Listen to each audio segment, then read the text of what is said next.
नमस्कार दोस्तों, DD rate में आप सभी का स्वागत है। मैं हूं आलोक। दोस्तों, हमारे यहां दो बातें बड़ी प्रोमिनेंटली कही जाती हैं। एक तो कि जो बोवोगे उसी की फसल आएगी और वही काटनी पड़ेगी तुम्हें, और दूसरा, जैसा करोगे वैसा भरोगे। कुल जमा कहने का मेरा मतलब यह है कि ये दोनों ही बातें जो है ना, वो इस वक्त हमारे एक प्यारे पड़ोसी पर 100% लागू होती है। अब इस पड़ोसी के लिए हमने बहुत कुछ किया, इसको नया देश बनाकर दिया, इसके लिए हमारे जवानों ने अपनी जान तक गंवाई, हजारों जवानों ने। लेकिन ये बड़ा एहसान फरामोश निकला, नमक हराम निकला। हमारा नमक खाया, लेकिन अब नमक हरामी तो इनकी कौम में है ना। है तो ये ईस्ट पाकिस्तान वाले हैं। मैं सारे बांग्लादेशियों को नहीं कह रहा हूं। मेरी बात हमेशा, जब भी मैं बांग्लादेश के बारे में बात करता हूं तो आप ये मानकर चलिए कि मैं उन बांग्लादेशियों के बारे में बात करता हूं जो हमारा खाते हैं, हमसे मदद लेते हैं, यहां पर आकर इलाज कराते हैं, यहां पर आकर पढ़ते हैं, लेकिन जब वापस जाते हैं तो हमारे खिलाफ इस्लामिक माइंडसेट, इस्लामिक नैरेटिव की वजह से हमारे खिलाफ जहर उगलते हैं। मैं सिर्फ उन बांग्लादेशियों की बात करता हूं। तो इसलिए जब भी मैं बांग्लादेश कहूं तो आप उसे यह मत समझिए कि मैं 100 के 100 100% बांग्लादेशियों की बात कर रहा हूं। नहीं, बांग्लादेश में भी कुछ अच्छे लोग हैं जो जानते हैं कि भारत की इंपॉर्टेंस क्या है, जो जानते हैं कि अगर आज वो एक आजाद मुल्क में सांस ले रहे हैं, रह रहे हैं, तो उसमें भारत का योगदान क्या है, भारत की फौज का योगदान क्या है। भारत हमेशा बांग्लादेश के लिए खड़ा रहा है, सपोर्ट। इतनी मुश्किल चल रही थी अभी जब मिडिल ईस्ट की वॉर बड़ी भयानक हो गई थी, तब भी हमने बांग्लादेश की मदद की। हमने पेट्रोल भेजा, हमने डीजल भेजा, हमने बिजली भेजी, हमने सब कुछ किया। लेकिन इनकी एहसान फरामोशी कभी जाती नहीं। ये इतने निर्लज हैं कि भूख लगेगी ना तो कहेंगे इंडिया खाना दे दो, खाना दे दो, और जब पेट भर जाएगा तो फिर इंडिया को गरियाएंगे। और इसलिए मैं ही नहीं, मेरे जैसे करोड़ों लोग हैं इस देश में जो कहते हैं कि यार बंद करो यार, इनको कुछ देने की जरूरत नहीं। तो ताजा मामला दोस्तों ये आया है कि देखिए, इसकी बात हम लोग बहुत पहले से कर रहे थे। क्रिकेट के रिलेशन, जो T20 वर्ल्ड कप में पूरा ड्रामा हुआ, पाकिस्तान के बहकावे में आकर, पाकिस्तान के चढ़ावे में आकर बांग्लादेश की टीम T20 वर्ल्ड कप खेलने, T20 वर्ल्ड कप ही था ना यार जिसमें ये सारा ड्रामा हुआ था, खेलने नहीं आई। पाकिस्तान तो खेल लिया, ये नहीं आए। बांग्लादेशी प्लेयर्स भी ये समझ रहे थे कि यार उनकी कोई गलती नहीं है, ना उनके देश ने बायकॉट किया है T20 का, और ना ही उनके ऊपर कोई बैन लगाया गया है। तीसरी कोई वजह नहीं है खेलने की, नहीं खेलने की। लेकिन पाकिस्तान की शय पर आकर पाकिस्तान प्रेम उमड़ रहा था इन लोगों का, और अमार अमार भाई, अमार भाई, अमार भाई। तो करो भाई। अब इनके होश ठिकाने आ रहे हैं। हेडलाइंस आजकल क्या चल रही है, देखिए द शिलोंग टाइम्स ने क्या लिखा है। Is India Bangladesh cricket heading the India पाक वे। अभी ये 10 अगस्त को ही खबर छपी है। ये खबर क्यों छपी है? ये खबर इसलिए दोस्तों छपी है क्योंकि बांग्लादेश के साथ भारत का एक 6 मैचों का व्हाइट बॉल टूर प्लान्ड था, जिसमें 3 ODI खेले जाने थे, 3 T20 मैच खेले जाने थे, और ये ओरिजिनली शेड्यूल्ड था अगस्त 2025 में, यानी कि इसी महीने में, जो कि पोस्टपोन्ड होकर ऑलरेडी सितंबर में चला गया है, अगले महीने में। और ये होगा कि नहीं होगा अभी इसका पता नहीं है क्योंकि BCCI और बांग्लादेश क्रिकेट बोर्ड जो हैं वो पॉलिटिकल रिलेशंस की वजह से डिफर हो गया है मामला। अब देखिए, भारत की टीम अगर बांग्लादेश जाती तो बांग्लादेश क्रिकेट को बहुत बड़ा फायदा होता। भाई, टीम इंडिया जहां भी जाती है वहां बहुत कुछ लेकर जाती है ना, और बहुत कुछ बदल देती है वहां पर। तो अब बांग्लादेश ये सोच रहा था कि अब आएगी, लेकिन इन लोगों ने जो किया T20 वर्ल्ड कप में, हमारा सबोटाज किया एक तरह से किसी और के कहने पर, जिसमें यार तुम्हारा कोई मसला नहीं था, किसी और के बहकावे में आकर तुमने अपना नुकसान कराया और साथ में हमारा T20 वर्ल्ड कप खराब करना चाहा, जो कि नहीं हुआ, जो कि नहीं हुआ। तो हम अब तुम्हारे घर आएंगे। और तुमने क्या रीजन दिया था याद है? हम भूल जाएंगे क्या? हम इंडियंस नहीं भूल सकते। तुमने रीजन दिया था सिक्योरिटी के कंसर्न्स हैं जी। तुम मुझे बताओ, भारत में कितने ऐसे लोग हैं, कितनी बार ऐसी चीजें आई हैं जब कहा गया कि हम बांग्लादेश के प्लेयर को खेलने नहीं देंगे, बांग्लादेश हमारा दुश्मन है, बांग्लादेश वाले ये हैं वो हैं। बांग्लादेश से रोज ऐसे बयान आ रहे थे और ऑफिशियल बयान आ रहे थे। राह चलता लोग, सड़क पर चलते लोग बोले ना तो समझ में आता है चलो ठीक है, इस्लामिक रेडिकल है, माइंडसेट है। लेकिन जब ऑफिशियल बयान आने लगे, सरकारी बयान आने लगे, सरकार में मौजूद लोग ऐसी बातें करने लगे, तो आप समझ जाओ कि मामला गड़बड़ है। तो भैया अब ये मामला जो है गड़बड़ हो गया है, और गड़बड़ इस कदर हुआ है कि पूछिए मत। अब देखिए, अब सवाल ये है, अब देखिए हेराल्ड की खबर है, why has BCCI not confirmed India's Bangladesh tour yet. भाई बीसीसीआई कंफर्म क्यों नहीं कर रही है बांग्लादेश का टूर? सवाल तो है। बिल्कुल कंफर्म नहीं करेगी। बिना सरकार की इजाजत के आप कैसे चले जाओगे? जिस बेशर्मी का प्रदर्शन बांग्लादेश वालों ने किया है, उस वक्त बांग्लादेश क्रिकेट बोर्ड ने किया है। देखो, हमें कोई मतलब नहीं है कि सरकार किसकी है क्या नहीं है। सरकारों के आने जाने से देश के अगर रिलेशन तय आप लोग करने लगे तो फिर दिक्कत होने लगेगी, और भारत अब वो दिक्कत देगा बांग्लादेश को। बांग्लादेश को सबक सिखाना बड़ा जरूरी है, और उन रेडिकल इस्लामिक बांग्लादेशियों को सबक सिखाना और ज्यादा जरूरी है, जो साले खाते हमारा हैं, इलाज हमारे यहां कराते हैं, पढ़ते हमारे यहां, हमारे खिलाफ जहर उगलते हैं। जब तक थप्पड़ नहीं पड़ता ना, तब तक होश ठिकाने नहीं आते। नेचर का लॉ है, और इन बांग्लादेशियों के सबक सिखाना पड़ेगा। और अगर सरकार इजाजत दे देती है तो हमें बायकॉट करना चाहिए। हमारी टीम नहीं जाएगी बांग्लादेश खेलने, मैचेस का बायकॉट करना चाहिए। मैं फिर कहता हूं, अगर भारत और पाकिस्तान के बीच जो क्रिकेट वाली स्थिति बन गई वही बांग्लादेश के साथ हो जाती है, कोई फर्क नहीं पड़ना चाहिए, हो जाए। ना बांग्लादेश की टीम यहां पर आएगी और ना भारत की टीम वहां पे जाएगी। अगर भारत की टीम वहां पे जाती है तो थूक के चाटना बीसीसीआई और सरकार। देखो, मेरा तो यही कहना है, बाकी किसका क्या सोचना है मुझे नहीं पता, मेरा यही सोचना है। अगर बांग्लादेश गई हमारी टीम तो भारत की सरकार थूक कर चाटेगी और बीसीसीआई थूक कर चाटेगी। बाकी आपकी मर्जी। अब बांग्लादेश की तरफ से पूरी कोशिश की जा रही है। उन कोशिशों के बारे में क्या हुआ है वो बताऊंगा अभी। जरा वीडियो देखते हैं कि पाकिस्तानी मीडिया में क्या लेकर इसे चल रहा है। इंडिया अब जो है ना वो श्रीलंका जो बांग्लादेश है उसके साथ खेलने के लिए नहीं जा रहा, रिपोर्टेड शेबी नहीं जाना तो शायद नहीं है, बट टेंटेटिव कह सकते हैं, अनसर्टेनिटी है, यस, क्योंकि अनाउंस नहीं किया अभी तक उन्होंने। ये आप कह सकते हैं। मैं इसलिए नहीं जा रहा, इसलिए भी कह रहा हूँ कि सना भाई उस टाइम पे आपको याद होगा बीसीसीआई ने थ्रू आईसीसी बड़ी कोशिश की थी कि बांग्लादेश किसी तरह आ जाए। शेब भाई मैं बताऊं, ये अंडरस्टैंडिंग होती है, सिंपल अंडरस्टैंडिंग होती है। वो ये है कि बीसीसीआई को भी पता है, इंडियन गवर्नमेंट को भी पता है कि ये जो फैसला था ना ही उनके बोर्ड का था, उस वक्त की गवर्नमेंट का था। अब गवर्नमेंट थोड़ा वो वाला सीन है, तो आई डोंट नो। हाँ, एक पॉलिटिकल कुछ सिनेरियो चेंज हुआ है। वो हसीना साहबा की वो जो टॉक हुई है उसके बाद, नहीं, कुछ भी हो, पॉलिटिकल फैसला हो, कुछ भी हो, ये बांग्लादेश का फैसला था ना, था या नहीं था? ये बांग्लादेश का फैसला था। सरकार किसी की भी हो, उससे कोई फर्क नहीं पड़ता। जो भी फैसला लेगा वो बांग्लादेश का फैसला होगा, और बांग्लादेश ने उस वक्त ये फैसला लिया था, तो उसके नतीजे भी तो भुगतने पड़ेंगे ना। उसके कॉन्सिक्वेंसेस हैं, भुगतने पड़ेंगे। एक कोई अलोन आइसोलेटेड घटना नहीं होती है। जब इस लेवल पर, देश के लेवल की बात होती है, सारी चीजें इंटरकनेक्टेड हैं। सारी चीजें इंटरकनेक्टेड हैं। मैं आपको बता रहा हूं कैसे कनेक्टेड है, मैं अभी आपको बताऊंगा भी। कि जो बांग्लादेश क्रिकेट बोर्ड के नए चीफ बने हैं ना, तमीम इकबाल, हालांकि तमीम इकबाल के बारे में मैं कहूंगा कि उस वक्त भी तमीम इकबाल ने इस बात का विरोध किया था कि आप T20 वर्ल्ड कप खेलने क्यों नहीं जा रहे। तब वो बोर्ड में कुछ नहीं था शायद, और तब उस वक्त जो बांग्लादेश क्रिकेट बोर्ड का चीफ था, उसने तमीम इकबाल को इंडियन एजेंट तक कहा था, गद्दार कहा था। उस वक्त भी तमीम इकबाल ने कहा था, मुझे याद है, मैंने वीडियो बनाया था कि भाई ये बेवकूफी है, ये नहीं करना चाहिए। विरोध किया था उन्होंने इस बात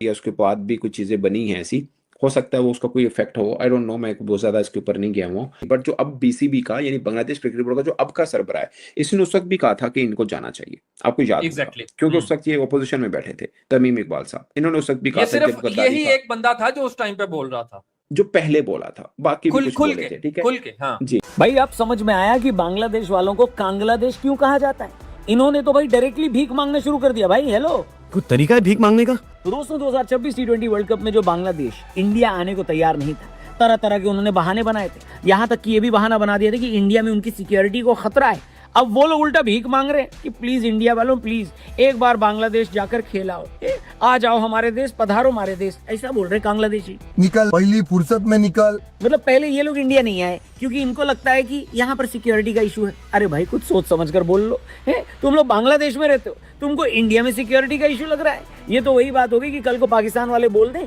कि इंडिया में हमें आतंकवादियों से डर लगता है। क्या बढ़िया था वो। इंडिया वालों ने इतना समझाने की कोशिश करी कि भैया आपको कोई दिक्कत नहीं होगी, लेकिन बांग्लादेश वाले अलग ही एटीट्यूड में थे। उन्होंने वर्ल्ड कप का बॉयकॉट कर दिया। पाकिस्तान के इंटरफेरेंस से यह भी तय हो गया कि बांग्लादेश के ऊपर कोई जुर्माना नहीं लगेगा। लेकिन आप बताओ, आखिर बकरे की अम्मा कब तक खैर मनाएगी? कभी तो उसकी मटन करी बनेगी, कभी तो कुकर में आएगी। अब बांग्लादेश वालों को समझ में आया कि बीसीसीआई के बिना उनका गुजारा नहीं हो सकता, इसीलिए उन्होंने पूरी कोशिश कर डाली है कि किसी भी तरीके से टीम इंडिया बांग्लादेश आए और क्रिकेट खेले।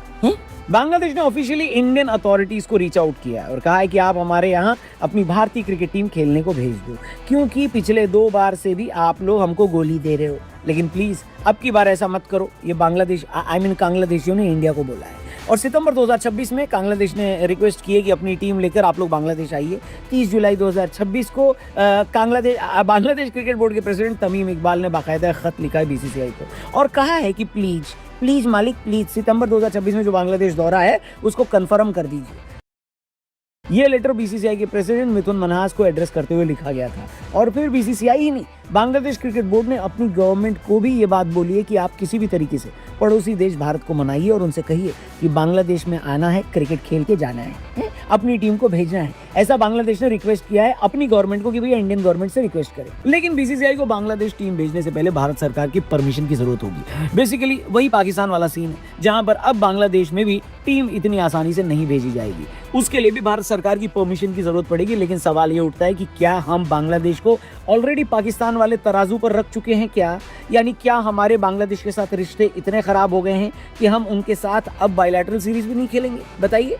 अगर आप इंडिया बांग्लादेश के अब के रिश्ते देखें तो शायद ऐसा नहीं है, क्योंकि दोनों देश एक्टिवली डिप्लोमेटिक लेवल पर एंगेज कर रहे हैं। अच्छी खासी बातचीत भी हो रही है, ट्रेड भी खुलेआम चल रहा है, जहां पर भारत के ट्रक बांग्लादेश जा रहे हैं और बांग्लादेश के ट्रक इंडिया आ रहे हैं। लेकिन इतना तो तय है कि फिलहाल बांग्लादेश, देखिए उससे कोई दिक्कत नहीं है, ट्रेड अपनी जगह है, ट्रेड में दोनों का फायदा है ना, ट्रेड करें। लेकिन अगर इंडियन टीम बांग्लादेश जाएगी तो सिर्फ और सिर्फ बांग्लादेश का फायदा होगा, इंडिया का नहीं होगा। और ये जो डिप्लोमेटिक रिलेशन है बिल्कुल ये हो रहे हैं, आज ही की खबर है। देखिए ये जो है इंडिया के हाई कमिश्नर हैं त्रिवेदी साहब, दिनेश त्रिवेदी जी, उन्होंने मुलाकात की। देखिए तस्वीर लगा देता हूँ, ये बांग्लादेश के पीएम जो हैं तारिक रहमान, उनसे मुलाकात की। वो गए हैं वहाँ पर, मिले हैं, और अकेले नहीं मिले, इनके साथ जो हैं आपके क्या कहते हैं, ये दूसरी तस्वीर देखिए ज़रा, ये जो दूसरी वाली तस्वीर है इसमें आपको क्लियर दिखाई देगा। इसमें जो डिप्टी हाई कमिश्नर हैं हमारे वो भी थे, पवन बाडे साहब और दिनेश त्रिवेदी थे। और उधर से तारिक रहमान वाली साइड से वहाँ पर जो फॉरेन मिनिस्टर हैं खलीलुर रहमान और क्या नाम है उनका, जो दूसरे जो बैठे हैं वो फॉरेन पॉलिसी के एडवाइज़र हैं हुमायूं कबीर, ये दोनों बैठे हुए हैं। तो ऐसा नहीं है कि डिप्लोमेटिक रिलेशंस नहीं है, ट्रेड रिलेशंस नहीं है, लेकिन ट्रेड रिलेशन भी पहले जैसा नहीं है। आपको याद होगा कि बांग्लादेश को भी ट्रेड करने में भारी दिक्कत आ रही है, हमारे पोर्ट पर एक्सेस बहुत सारी चीज़ें बंद हैं, बहुत सारी ऐसी चीज़ें हैं। हमने बस उतना ही जिंदा अभी फिलहाल रखा हुआ है जिससे कि लॉ बुझे नहीं, टिमटिमाती रहे, आप समझिए। लेकिन चूंकि वहां पे दोनों तरफ का फायदा है तो इसलिए हो रहा है भाई, हमारे व्यापारियों का भी फायदा है, उनका भी फायदा है। लेकिन ये जो क्रिकेट है ना, इसमें 100% बांग्लादेशियों का फायदा है और इसको बंद करना चाहिए। क्रिकेट का नहीं करना, बायलैटरल सीरीज नहीं खेलनी है भाई बांग्लादेश से, जहां बाकी खेलेंगे। अबे जब दुश्मनी करनी है तो खुल के करो ना यार, करो खुल के। और मैं फिर कहता हूं, बीसीसीआई और भारत की सरकार थूक के चाटना मत। थूक के चाटोगे भैया, बेकार हो तुम लोग। फिलहाल बांग्लादेश को पैसे की बहुत जरूरत है और इसी वजह से वो इस बात की भीख मांग रहे हैं कि किसी तरीके से टीम इंडिया बांग्लादेश का दौरा कर ले, क्योंकि एक बार टीम इंडिया कहीं का दौरा कर लेती है तो उस देश में क्रिकेट बोर्ड को अच्छा खासा पैसा मिल जाता है। आपको शायद ना पता हो, लेकिन आयरलैंड, जिम्बाब्वे जैसे दौरे सिर्फ इसीलिए किए जाते हैं, प्लान किए जाते हैं, टीम वहां पर सिर्फ इसीलिए जाती है हमारी, ताकि वहां के क्रिकेट बोर्ड के पास थोड़े पैसे आ जाए। फाइनली बांग्लादेश क्रिकेट बोर्ड ने अपने, चलिए दोस्तों, वीडियो हुआ खत्म। और देखिए, ये तो होना ही था, ये बांग्लादेश वालों को भी पता था कि होगा, लेकिन वही होता है ना कि जब क्या कहते हैं वो, जब नाश मनुष्य पर छाता है तब विवेक मर जाता है, कुछ ऐसा कहा जाता है ना हमारे यहाँ। वही हुआ है कि बांग्लादेश पर नाश, बांग्लादेश क्रिकेट पर नाश छा गया है। अबे जाओ ना यार, पाकिस्तान में खेलो, तुम्हारे भाई बंधु हैं, पाकिस्तान की टीम को बुला लो। गए थे ना खेलने तुम लोग, फिर से बुला लो, पाकिस्तान के साथ खेलते रहो। घंटा कोई मैच नहीं देख रहे तुम्हारे ना पाकिस्तानी देख रहे हैं, बांग्लादेशी देख रहे हैं, घंटा ना देख रहे तुम्हारे मैच। और अभी तो बेटा गेम शुरू हुआ है, आईपीएल में एंट्री बंद हो जाएगी अब तुम्हारी आईपीएल में एंट्री नहीं होगी, देख लेना, बिल्कुल नहीं होगी एंट्री। बहुत ड्रामा किया तुम लोगों ने। लेकिन अब बेचारा तमीम इकबाल फंस गया। तमीम इकबाल उस समय भी इंडिया को सपोर्ट कर रहा था कि नहीं ऐसा नहीं होना चाहिए, आज भी बेचारा कर रहा है, लेकिन क्या करे, उसके देश ने फंसा दिया उसे। अब देखिए, ये टाइम्स ऑफ इंडिया की 30 जुलाई की खबर है। Bangladesh extremely safe country, BCB president Tamim Iqbal on India's Bangladesh tour in 2026। यही बात जब हम T20 वर्ल्ड कप में कह रहे थे कि भाई भारत बिल्कुल सुरक्षित देश है, बांग्लादेश को कोई प्रॉब्लम नहीं। अब जब पाकिस्तान को कोई प्रॉब्लम हमने कहा था कि नहीं होने देंगे, चलो पाकिस्तान के साथ तो हमने न्यूट्रल वेन्यू पे खेला, लेकिन इसके पहले जब वर्ल्ड कप में आया था पाकिस्तान की टीम, तब जब उनको प्रॉब्लम होनी है, तुम तो यार बुचड़ू टाइप के आदमी हो यार, बच्चे हो यार। लेकिन तुम लोगों ने इसे बहुत बड़ा इशू बना दिया। करोड़ों की संख्या में बांग्लादेशी यहां पर मौजूद हैं, लेकिन वो सेफ हैं। लाखों की संख्या में हर साल बांग्लादेशी आते हैं अपना इलाज कराने हमारे अस्पतालों में, खासकर कोलकाता, सेफ हैं। लाखों बच्चे तुम्हारे यहाँ की यूनिवर्सिटीज और यहाँ के इंस्टीट्यूट्स में पढ़ रहे हैं, बहुत कुछ कर रहे हैं, लेकिन वो सेफ हैं। लेकिन तुम्हारी क्रिकेट टीम यहां पर आएगी तो वो अनसेफ है भाई। अरे बाप रे बाप, जिसको प्रॉपर सुरक्षा दी जाएगी। सारी टीम्स यहां पे आ गई, किसी को सेफ्टी में दिक्कत नहीं हुई, बांग्लादेशियों को दिक्कत हो गई। वाह, वो कहते हैं कि नया नया मुल्ला ज्यादा वो शो करता है, वही वाली हालत है। तो तमीम इकबाल ने कहा कि भैया बांग्लादेश तो एकदम सेफ कंट्री, क्योंकि उसको भी पता लग गया कि अगर भारत की टीम नहीं जाएगी तो भारत की तरफ से यही कहा जाएगा कि भाई बांग्लादेश में सिक्योरिटी का इशू है। और मैं तो कहता हूं कि है बांग्लादेश में सिक्योरिटी का इशू। वहां पर इतनी इंडिया हेट है, हिंदुओं से इतनी नफरत है वहां पर। हिंदुओं के साथ क्या किया है वहां पर ये हमने नहीं देखा है क्या बांग्लादेश में? इतनी नफरत भरे लोगों के बीच हम कैसे जाएंगे खेलने? भारत में तो इतनी नफरत नहीं। कितने मुसलमानों के घर जला दिए भाई हमने, कितने मुसलमानों के बिजनेसेस, दुकानें जला दी, कितने मुसलमानों को मार दिया हमने यहाँ पर, कितनी मस्जिदों को तोड़ दिया हमने यहाँ पे। बांग्लादेश में ये सब हुआ है, मंदिर तोड़े गए हैं, हिंदू बच्चियों की, महिलाओं की इज्जतें लूटी गई हैं। बताओ ना यहाँ पर कितना मुसलमानों के साथ हो गया है। तुम्हारे देश में जितने मुसलमान है उतने बराबर हमारे यहाँ भी उससे ज्यादा ही होंगे यहाँ पर। तुम बात करते हो तो इनको लग गया। अब तमीम इकबाल को कहना पड़ा नहीं जी सेफ है, तो वो कहते हैं कि unfortunately I don't have any news regarding the India series, I am in discussion with the BCCI and there is an exchange of emails happening between BCB members and we are trying from all quarters। इनका कहना है कि जी देखिए बड़ी अफसोसजनक बात है कि अभी तक मेरे पास कोई इस इंडिया सीरीज़ को लेकर कोई न्यूज़ नहीं है। हम लोग BCCI के साथ चर्चा में हैं और ईमेल्स जो हैं आई गई हैं। हम लोग हर कोने से ट्राई कर रहे हैं कि यार ये हो जाए। और सिर्फ इतना ही नहीं, इसके लिए तमीम इकबाल भारत में भी आए थे। ये देखिए 4 अगस्त की खबर है, BCB chief visits BCCI centre. Tamim Iqbal BCCI centre जो है बेंगलुरु में, ये देखिए Tamim Iqbal visited the board of control for cricket in India centre of excellence in Bengaluru. Bengaluru में बीसीसीआई का सेंटर ऑफ एक्सीलेंस है, उस सेंटर को विजिट किया है 1 अगस्त को, ताकि वो देख सकें कि इंफ्रास्ट्रक्चर कैसा है, ट्रेनिंग सिस्टम कैसे काम करता है, ऑपरेशनल मॉडल कैसा है, क्योंकि वो बांग्लादेश में भी क्रिकेट का इंफ्रास्ट्रक्चर ऐसा बनाना चाहते हैं जैसा भारत का है। तो वो कुछ सीखने आए थे, वो सीखने नहीं आए थे, वो इसी बहाने आए थे कि सर हम लोग बड़े ग्रेसफुली कह रहे हैं कि सर आ जाइए, हम लोग आपका मॉडल भी अपनाएंगे, हम लोग ये करेंगे वो करेंगे। एक्चुअली ये भीख मांगने आए थे कि सर प्लीज। बीसीसीआई ने कहा है कि अच्छा देखते हैं, अभी देखेंगे, सरकार की मंजूरी मिलेगी तो जाएंगे। और मैं फिर कहता हूं, अगर सरकार ने मंजूरी दी, दोस्तों विरोध तो करना है। जैसा हमने पाकिस्तान के खिलाफ विरोध किया, हम इसके खिलाफ भी विरोध करेंगे, मैच का बायकॉट करेंगे। ये थूक कर चाटने वाली चीज नहीं होनी चाहिए। दोस्तों आप क्या कहते हैं? कमेंट करिए, अपनी राय दीजिए। जल्दी मिलता हूं एक और नए वीडियो के साथ। नमस्कार, जय हिंद।